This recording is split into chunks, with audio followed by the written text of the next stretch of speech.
Hello everyone and welcome back to the channel and welcome back once again to DCS. Today we're going to be taking a look at the revised CH-47D default mod in DCS.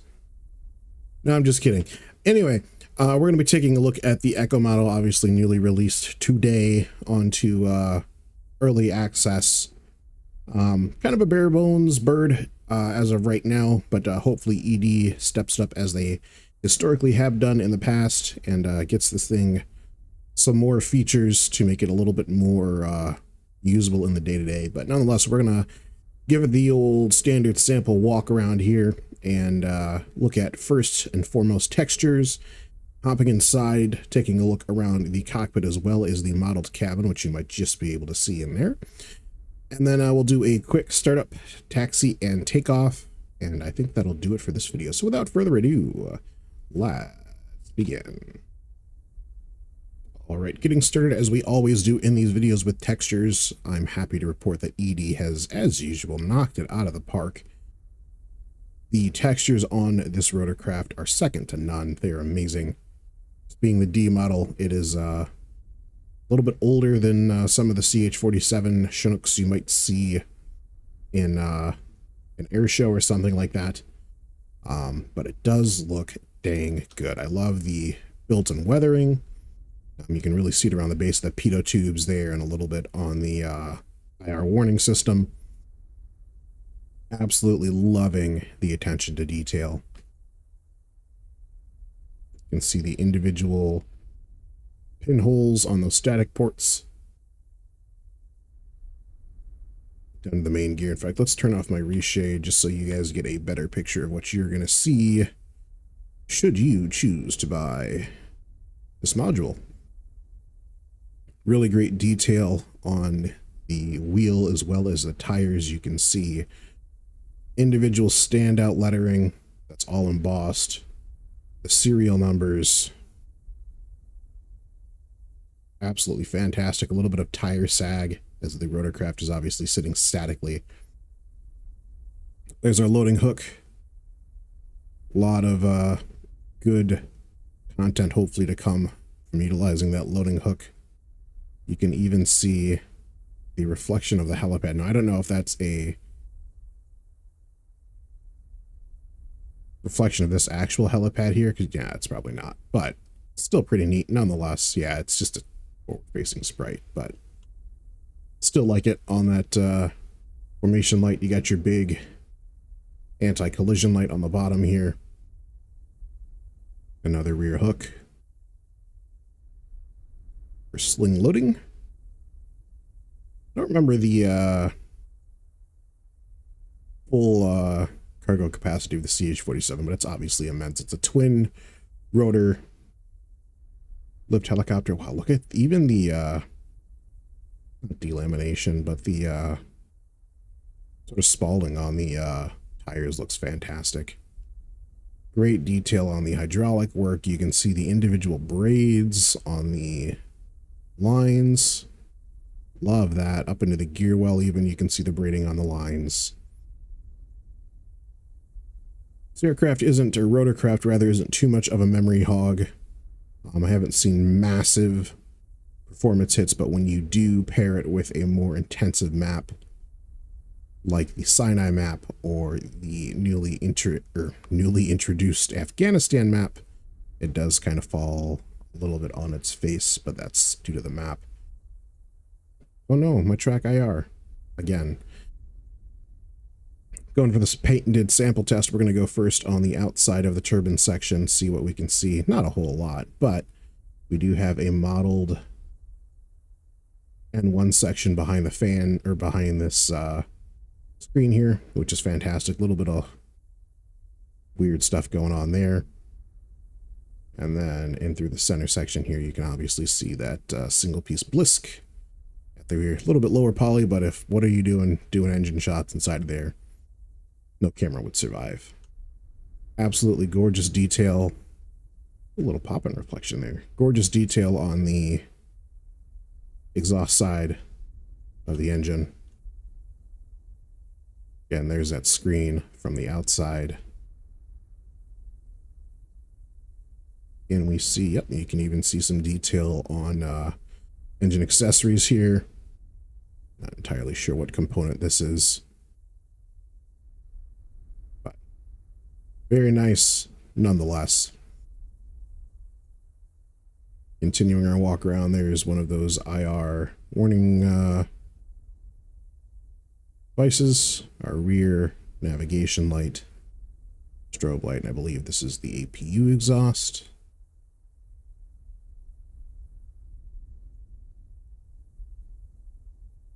Real nice contrast between the engine protection rubberization there and then the standard painted fuselage, again with that really nice weathering. You can see that zinc chromate or whatever the current thing is that they use for corrosion protection. You can see your flare launchers all fully loaded on this bird. I should have actually taken a couple out so we could see what an empty flare launcher looks like.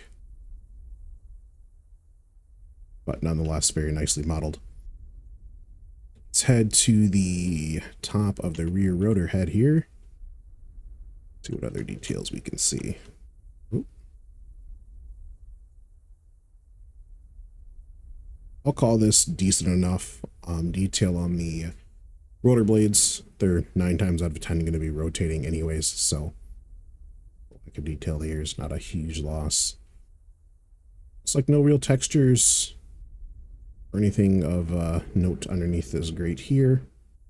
That rear swash plate looking fantastic. We'll come back to one of these rotor heads once we get the bird powered up, so we can see the actuation of the rotor components, but you can see really nice safety wiring detail there as well. Anything this distance or greater is going to look fantastic.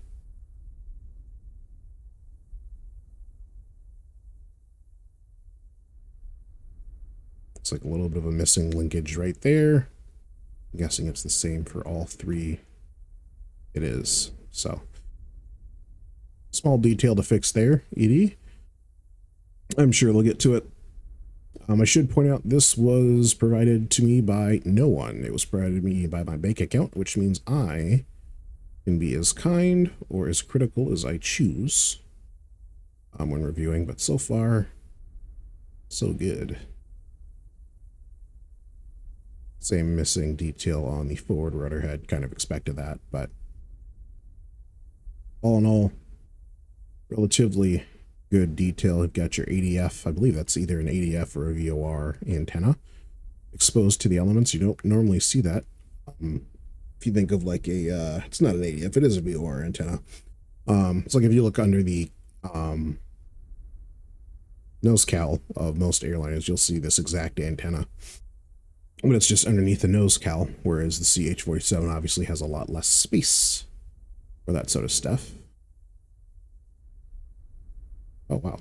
A lot less space, actually. I didn't even realize how little space. I would imagine, like with most helicopters, there's probably some avionics stored underneath this little latched section here, but not modeled because, I mean, why would you need to? This is a flying simulator, combat simulator, whatever you want to call it, not a maintenance simulator.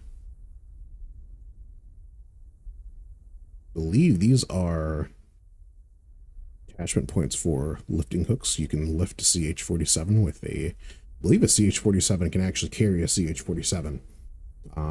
Historically, a Chinook was used to airlift a Mi-24 Hind back in the, oh gosh, I don't remember what conflict it was, but the U.S. strategically relocated a Hind. I'm actually going to go to the 6 view here, because then that brings all of these gauges to life and also lowers the frame rate.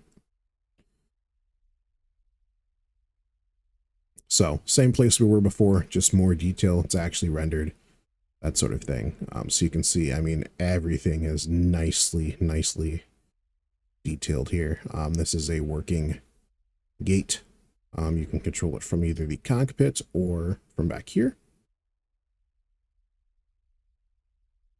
I actually haven't tried actuating it from back here, but I would imagine... Yeah, track IR, you need to calm down. I would imagine it works well if it does work currently. If it doesn't work currently, it is planned for a future update. I've not personally been inside of a D model, but I've been inside of a lot of MH4, not a lot, like 5 or 6 different MH47s. This is spot on, as far as I can tell. This looks second to none. Very, very, very good detail, no matter where you look. Up to the gunner's seats. You can equip the CH-47 with a door gunner, should you so choose to. This is where that door gunner would sit. Obviously, this emergency exit hatch would be out of your way, and you'd be able to use the gun. Cargo lift access. Looks like it's just the one in the center there.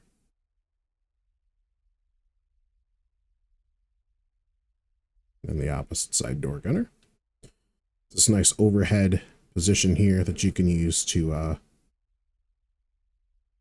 actuate different switches, because it's a little bit hard to do from the initial cockpit spot. Turn track IR back on, and you can see we do have that frame rate drop now that we're inside.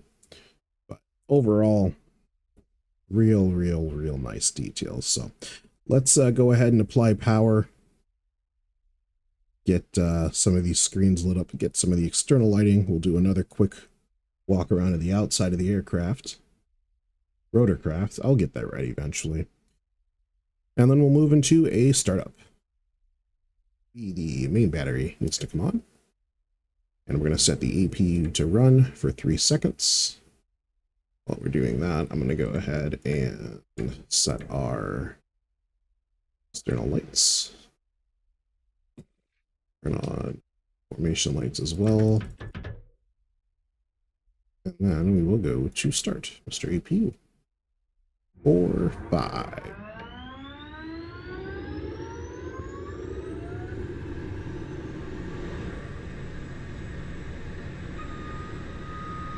APU is ready. Loading up. And you can see we've got a very nice set of digital displays here.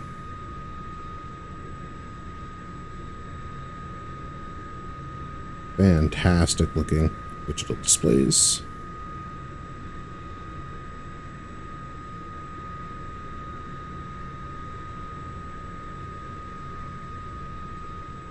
And we'll go into the number 3 view. Do that overview. All right, I think I got all the external lighting I wanted. Let's, don't need the IR lights. Those are on, those are on. Those are on. Should be everything. We'll turn the green lights on as well. So you can see in the rear here we have the crew warning lights. So we've got one at the front and then one at the rear. So that would be green to jump. And then we can go... Where'd they go? No, I've lost my... We can go red. And just make it out. So now we're red. Status red. Back to off. There's a really nice alarm bell. I love the ring afterwards. That's fantastic. Let's hop back outside.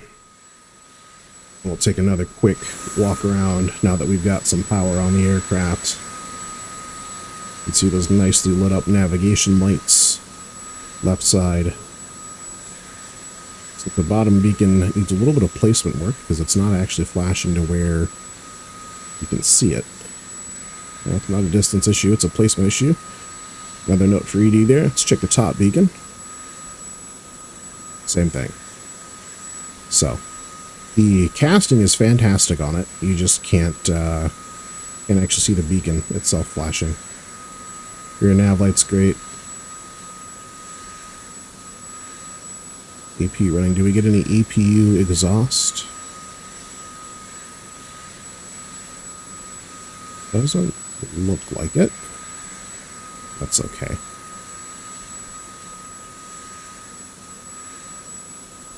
Starboard side nav light. Coming back up to that main rotor head. I don't remember if I can do this. No. So let's go to the F2 view, and we'll do a little bit of camera trickery here. Back on that main splash plate, and we'll do a control sweep. Disable track IR. Why are my controls not working?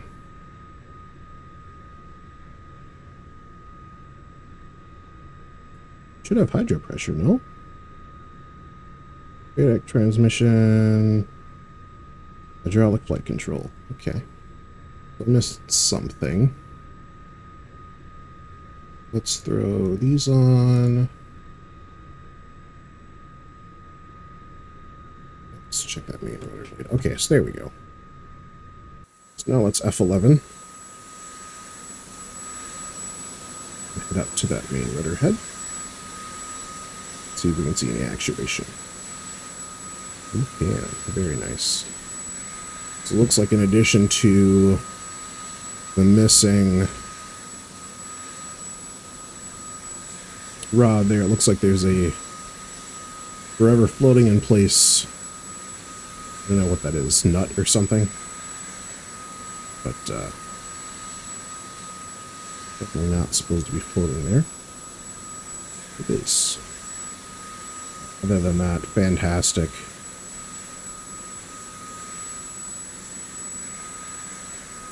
Actuation. Let's go ahead and continue the startup. So we're going to go ahead and turn on all of our fuel pumps.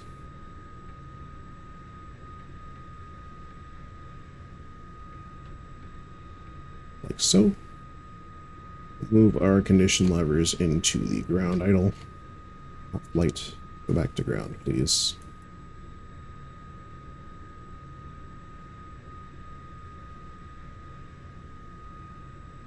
Okay, ground idle is achieved.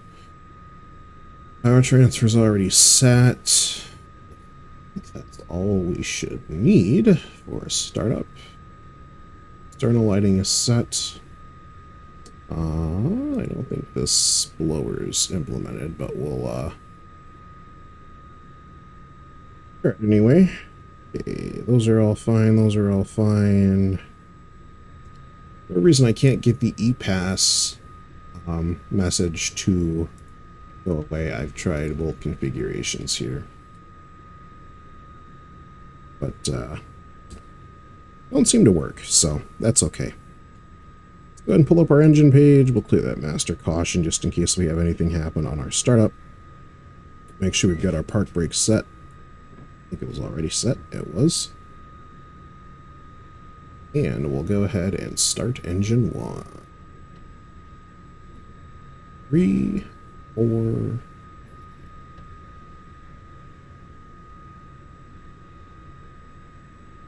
Maybe 5 seconds wasn't enough. Going again.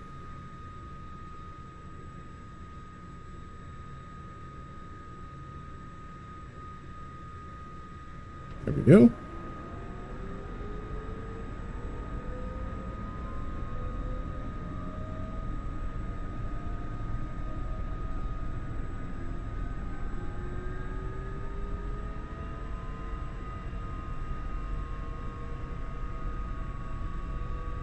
Alright, we'll give engine 1 a couple seconds here to stabilize. We obviously have main rotor blade, main rotor head rotation.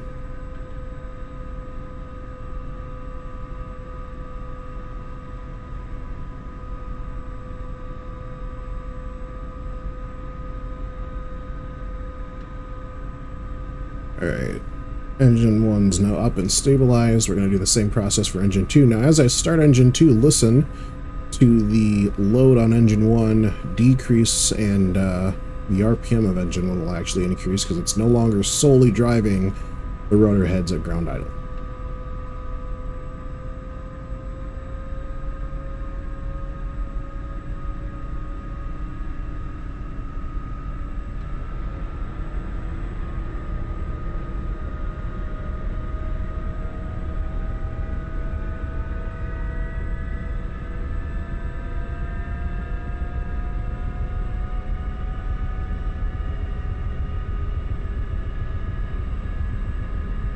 Main rotor head's now up to 40%. Give engine 2 a second to stabilize. We'll clear that master caution. And we'll move both of our condition levers into flight.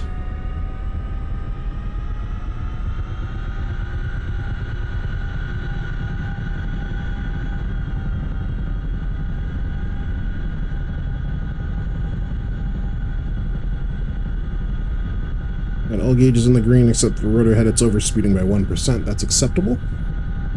We will engage our generators for engines 1 and 2, shut off the APU gen, hit a reset, shut off the APU, and switch it back to off.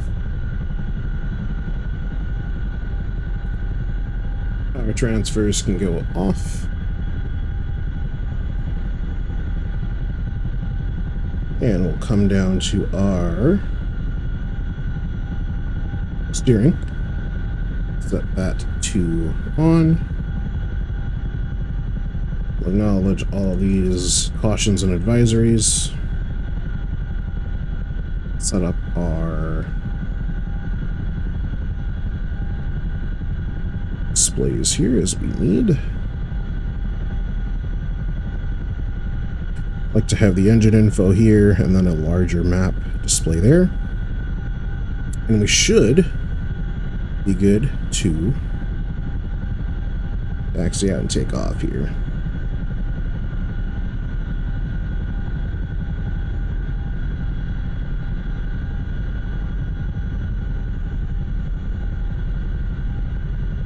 Alright, don't actually need tack now.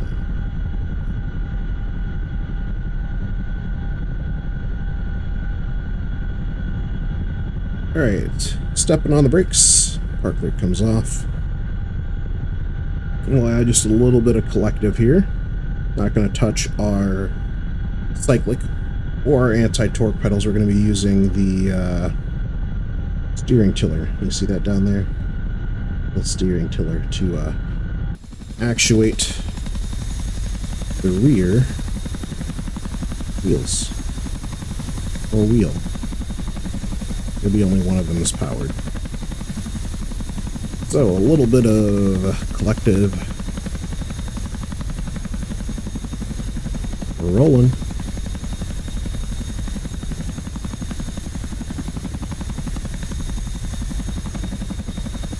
I'll throw on my, oh, that's the wrong button. Is it only in the cockpit? It was only in the cockpit. Alright, well. What I was going to say is I'll throw on my, control overlay so you can see how poorly I'm managing this bird.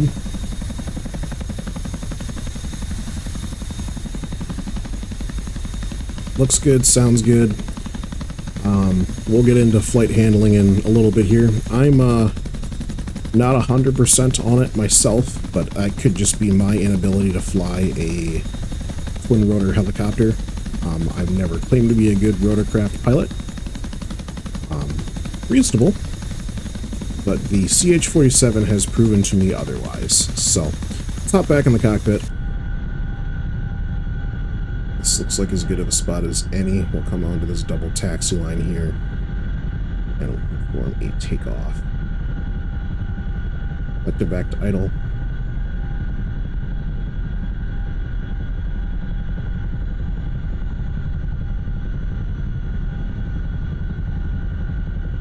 Alright, reset trim, brakes check. Let's try this.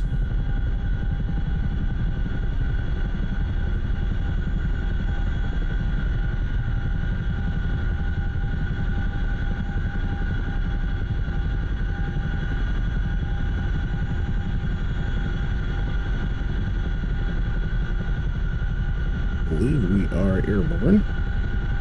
Let's go ahead and get this rear movement under control.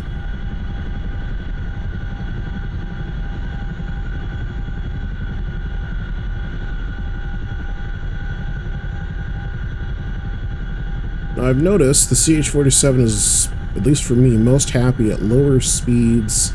It doesn't like big aggressive inputs, so get your Kiowa and Apache stick control muscle memory out of here. It's not going to work.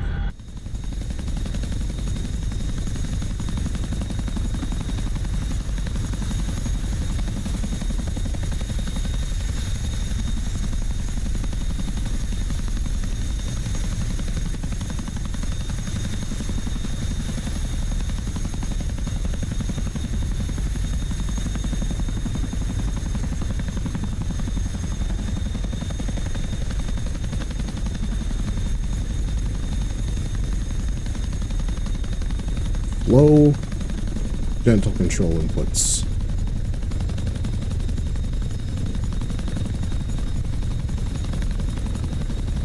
Now again, that might just be my inability to properly operate a rotorcraft such as this.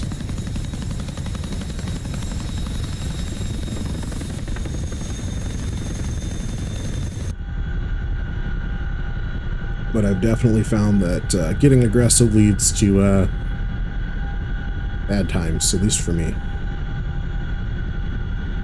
Get a little bit of speed underneath our rotors here.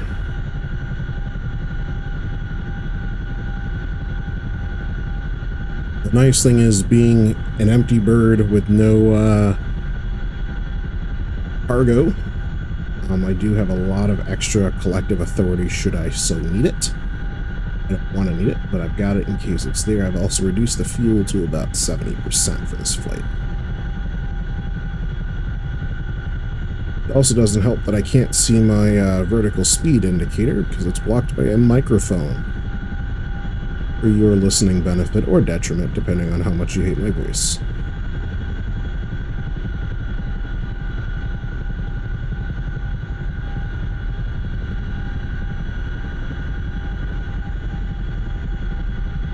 Should go there.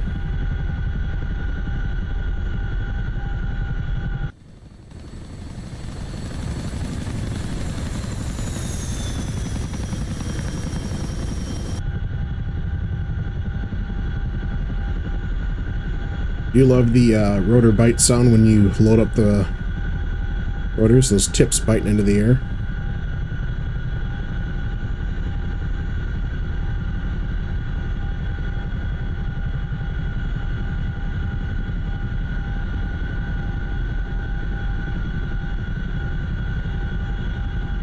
Little flight around the Nellis.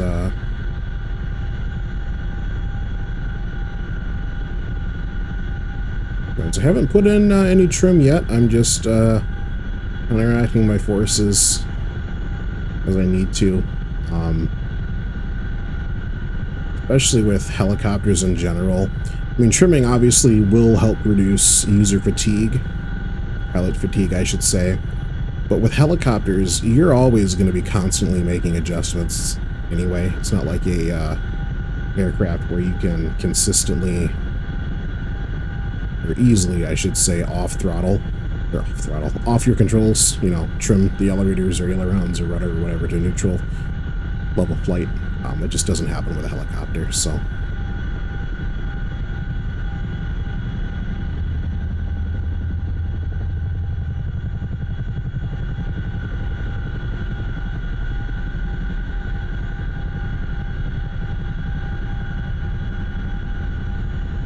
Overall, I do like how it flies. Takes a little bit of getting used to get the big, heavy-handed control inputs out of your system. I also personally struggle with maintaining altitude. Turn coordination is it's a mystery to me in this bird. I don't even know how the CH-47 does. Or any twin rotor. What was the other one? Not the 53. The CH It was a predecessor to this. The CH-53 replaced it, but it was a twin-rotor, naval-based transport and cargo helicopter. Don't understand how they do anti-torque, because obviously the counter-rotating rotors eliminate each other's gyroscopic precession, but how do you induce torque? How do you make the helicopter want to yaw? It has to just be like advancing a retreating blade stall, or advancing a retreating blade actuation, I would imagine.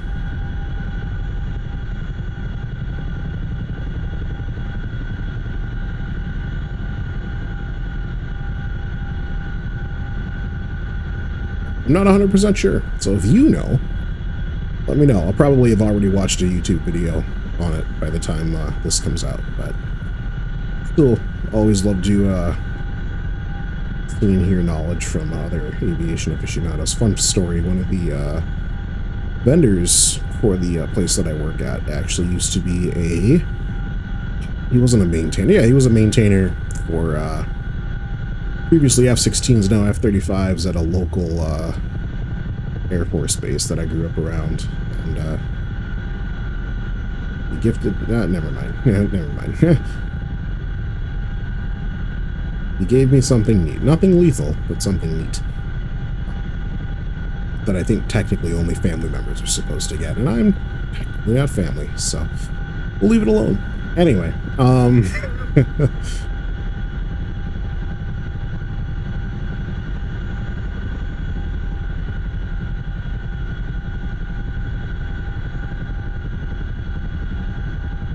I think that's about it. We'll attempt a set down here, right around where we came from, over at Nellis. And I think we'll call it a day for the old Chinook.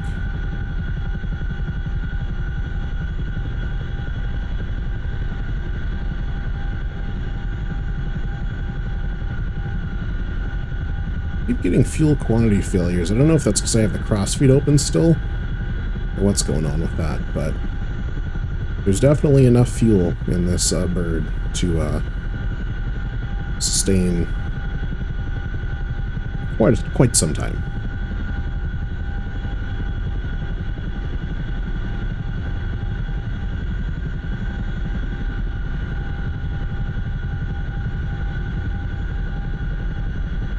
There's our LZ. Wait just a minute.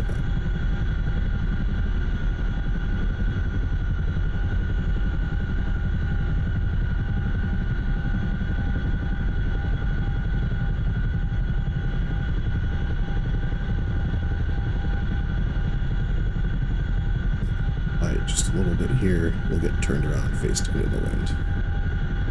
This is where I think the wind is coming from. Uh-oh, don't get into VRS.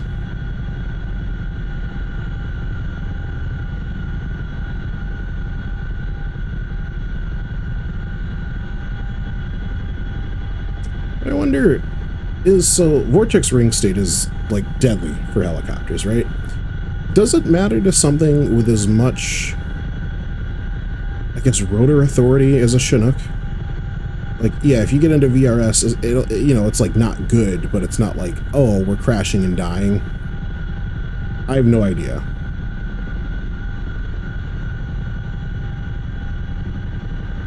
I just feel like with the overwhelming amount of power that the Chinook has, like, he probably wouldn't have to worry too much about it, right?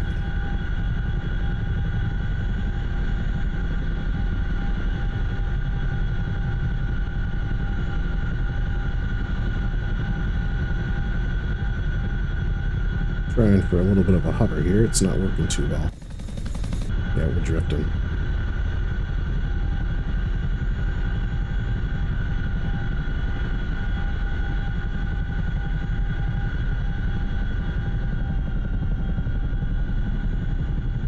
Quick dab of the brakes. How'd we do? Well, we're in the box, but that's about it. So anyway, you guys, that is the CH-47 Chinook by Eagle Dynamics in their own game simulator, whatever you want to call it. It's a great start. I think is the best way to look at it. It is a great start. It has a long way to go before I think it's going to be worth the dollar value that they're putting on it. I think this is currently available for 55 USD. You know, I do like the direction that ED is going with the transport and logistics side of things. I do think that's great. I'd like to see more of that, but we should also have them in a state of readiness. We saw, I almost said with the F-18. That's not such a great example. Like what we saw with some of the other combat modules when they were, you know, ready to release. But, you know, they've got a lot of stuff going on. They've got this. I think they're now working on a Hercules mod. A lot of stuff going on in the ED world. I think, are they the ones working on the F6F and the F4U as well? Those are two that I'm really waiting on to come out in DCS world, because I would much rather deal with them there versus in flight sim. I know that there's great options available for the Corsair in Flight Simulator, but if I can't shoot stuff with it, does it really make a difference? I don't think it does. So anyway, that is going to do it for this video, you guys. I appreciate you watching, sticking around. For those of you who did, yeah, that's the old CH-47. So we're going to go ahead and pull the engines back to ground idle. APU is ready, so we're going to go ahead and shut down.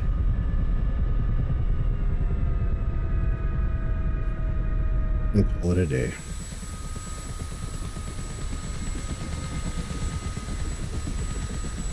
Once again, CH-47. Eagle Dynamics. What do you guys think? Is it worth your money, or are you going to hold out for a little bit, see what it does, see how it pans out? I wouldn't blame you, considering a lot of the recent stuff we've seen from not necessarily Eagle Dynamics themselves, but some of their affiliates. If you know, you know. But we're not going to get into that here. We're going to get out of here, and we'll see you guys in the next video. Thank you very much for watching this one. And as always, take it easy.